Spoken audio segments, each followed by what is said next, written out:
Assalamualaikum warahmatullahi wabarakatuh. Bismillah walhamdulillah sallallahu ala sayyidina Muhammadin wa ala alihi wa ashabihi ahli sidqi wal wafa. La hawla wa la quwwata illa billah, amma ba'd. Yang saya muliakan dan dimuliakan oleh Allah Subhanahu wa taala, para sesepuh, bini sepuh, tokoh masyarakat, segenap pengurus Masjid Al-Irsyad, utamanya kepada Abah Haji Sadri dan juga kepada Ustaz Abdul Muti. Kita doakan beliau-beliau semuanya, mudah-mudahan beliau-beliau semuanya diberikan panjang umur oleh Allah Subhanahu wa taala, diberikan kesehatan oleh Allah Subhanahu wa taala, segala penyakitnya disembuhkan oleh Allah Subhanahu wa taala, diluaskan rezekinya oleh Allah Subhanahu wa taala, sehingga dapat selalu membimbing kita semua pada jalan yang diridhai oleh Allah Subhanahu wa taala, sesuai dengan ajaran Nabi Muhammad sallallahu alaihi wasallam. Hadirin hadirat yang saya muliakan dan dimuliakan Allah Subhanahu wa taala, alhamdulillah kembali kita bersama-sama dikumpulkan oleh Allah Subhanahu wa taala di tempat yang sangat dimuliakan oleh Allah. Bersama-sama kita diberikan kemampuan oleh Allah Subhanahu wa taala untuk bisa berzikir kepadanya. Kita memohon kepada Allah Subhanahu wa taala, kita meminta kepada Allah, sebagaimana malam hari ini kita bersama-sama diberikan kemampuan oleh Allah Subhanahu wa taala untuk bisa berzikir. Mudah-mudahan di detik-detik sakaratul maut, di detik-detik roh kita diambil oleh Allah Subhanahu wa taala, kita pun diberikan kemampuan oleh Allah Subhanahu wa taala untuk bisa berzikir kepadanya, sehingga tidaklah keluar roh kita terkecuali lisan kita dalam keadaan berzikir kepada Allah Subhanahu wa taala. Amin ya rabbal alamin. Qala al-muallifu rahimahullah ta'ala wa nafa'ana bihi wa bi'ulumi fid darain, amin ya rabbal alamin. Bismillahirrahmanirrahim. Wa minas sunnah qira'atu suratil kahfi wal iktharu min salati 'ala an-nabi sallallahu alaihi wasallam fi yaumil jum'ati wa lailatiha, fa 'alaika bidzalik wa bil bukur ila al-jum'ah wa aqallu dhalika an taruha qubailal وأقل ذلك أن تروح قبيل الزوال أو معه، وليس من السنة تأخير صلاة الجمعة حتى يمضي نصف الوقت أو نحوه، بل السنة أن تصلي أول وقت الظهر كما كان عليه الصلاة والسلام يفعل ذلك إلى آخر ما قال رضي الله تعالى عنه.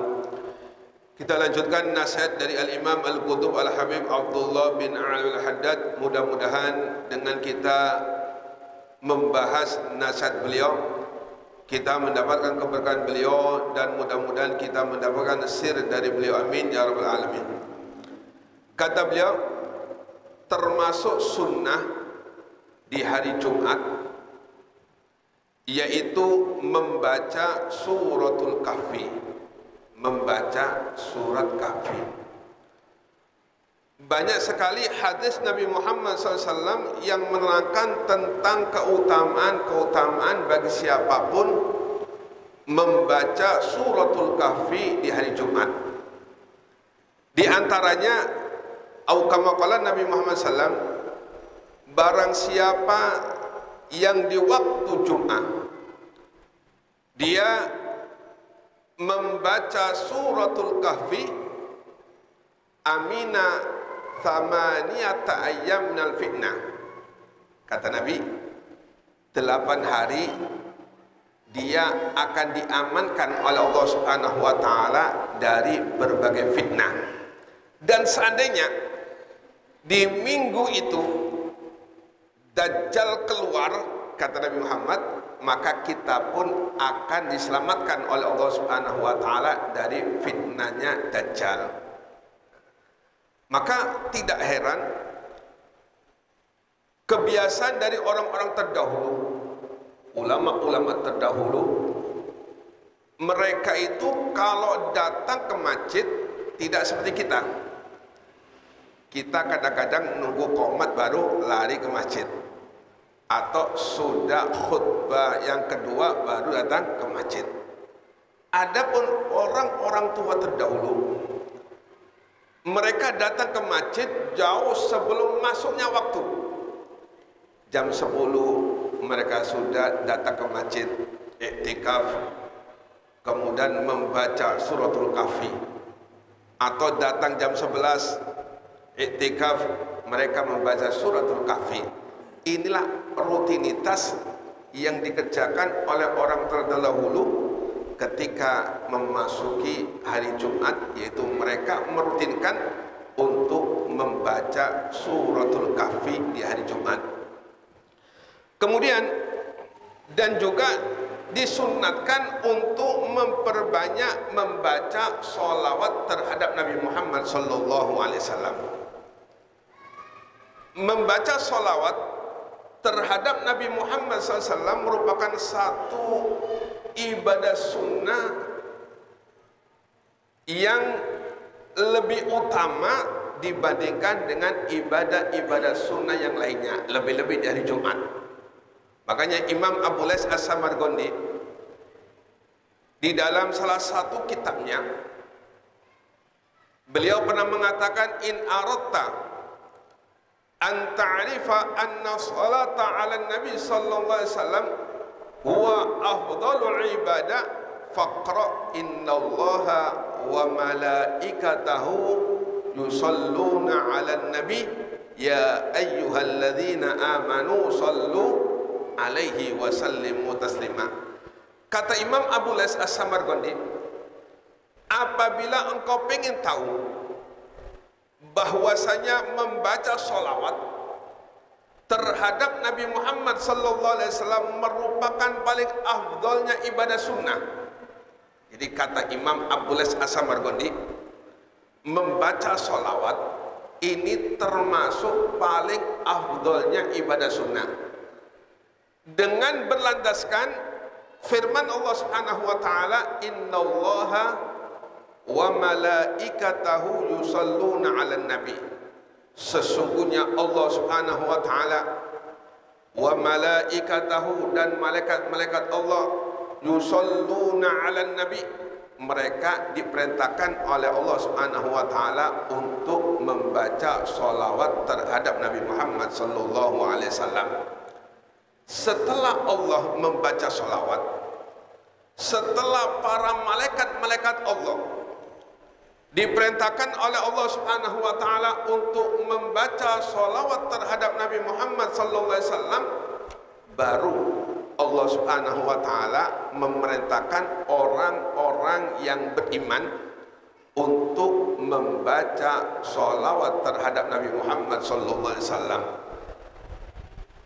Adapun fadilah yang diberikan oleh Allah Subhanahu wa taala bagi siapapun yang membaca sholawat, kata Nabi Muhammad, man shalla alayya sholatan wahidatan sallallahu alaihi asra, kama qala Nabi.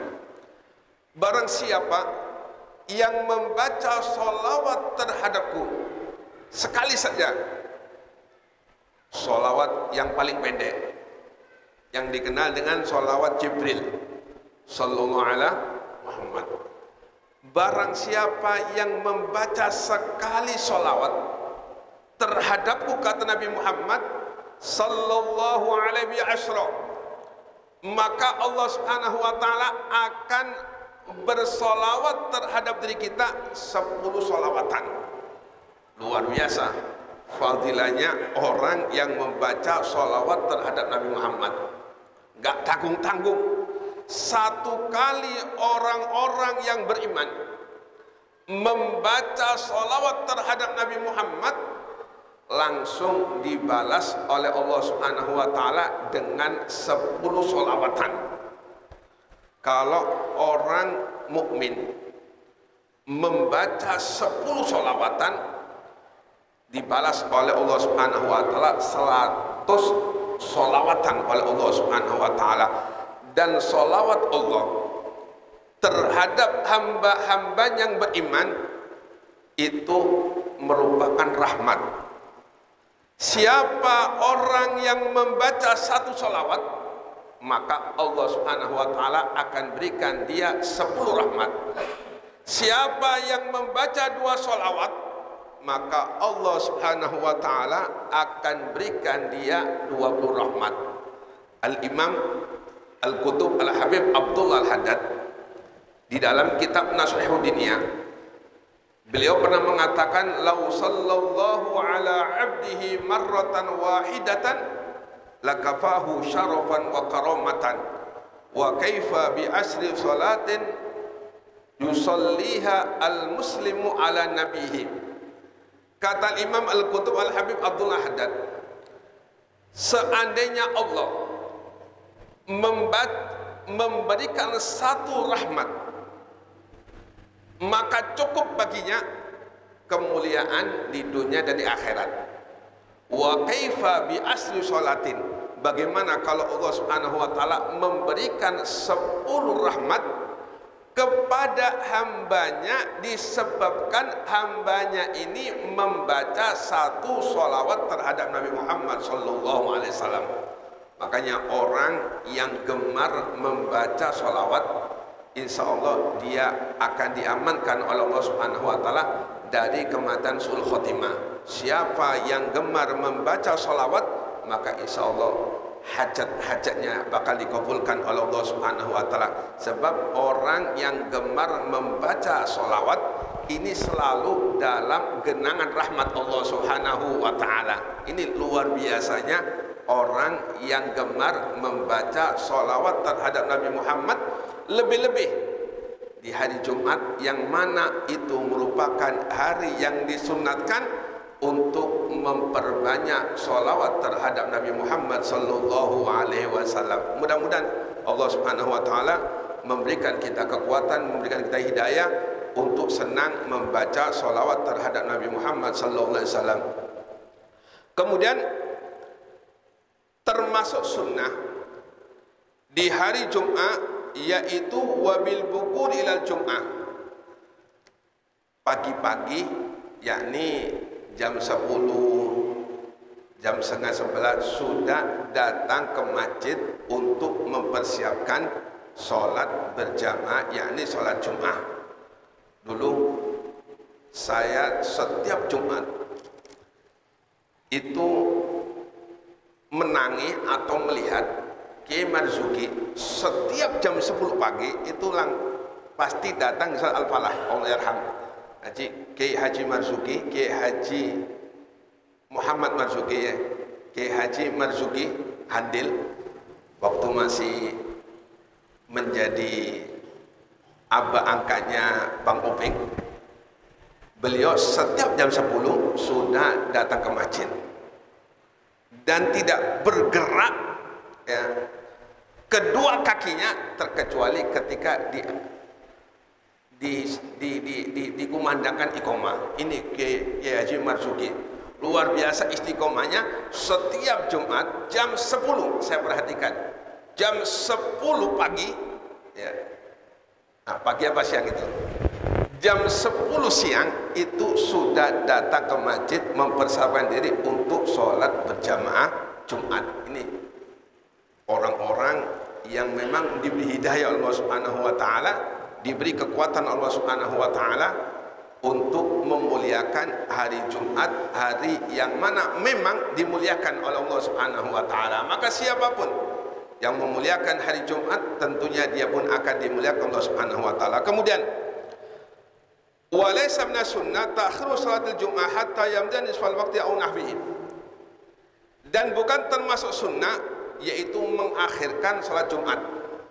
Makanya setiap daerah, setiap negara itu sebagaimana kita mengerjakan salat zuhur, setiap masjid begitu pula mengerjakan salat Jumat, yaitu persis ketika masuk waktu zuhur langsung dikumandangkan adzan Jumat. Ya, ini memang sunnah untuk mendahulukan waktu sholat Jumat. Kemudian wa aqallu dzalika kemudian dan termasuk sunnah wa aqallu dzalika an taruha qabla zawal aw ma'hu.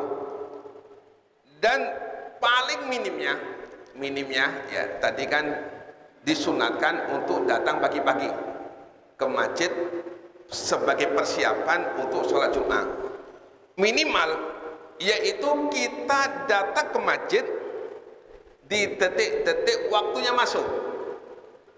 5 menit menjelang adzan sudah adzan di masjid, atau bersama dengan kita masuk masjid dimengumandangkan adzan Jumat. Itu minimnya paling enggak kita ini masuk masjid sudah adzan atau sebelum adzan, kalau memang tidak bisa pagi-pagi. Ini paling minim. Jangan sampai kita iqomah baru datang ke masjid, atau sudah dilaksanakan khutbah kita datang ke masjid. Minimal sebelum adzan atau bersamaan adzan kita sudah berada di masjid guna melaksanakan sholat Jumat. Mudah-mudahan Allah Subhanahu wa taala selalu memberikan hidayah ini kepada kita semua, sehingga kita selalu diberikan kekuatan Allah Subhanahu wa taala untuk memuliakan hari Jumat. Amin ya rabbal alamin.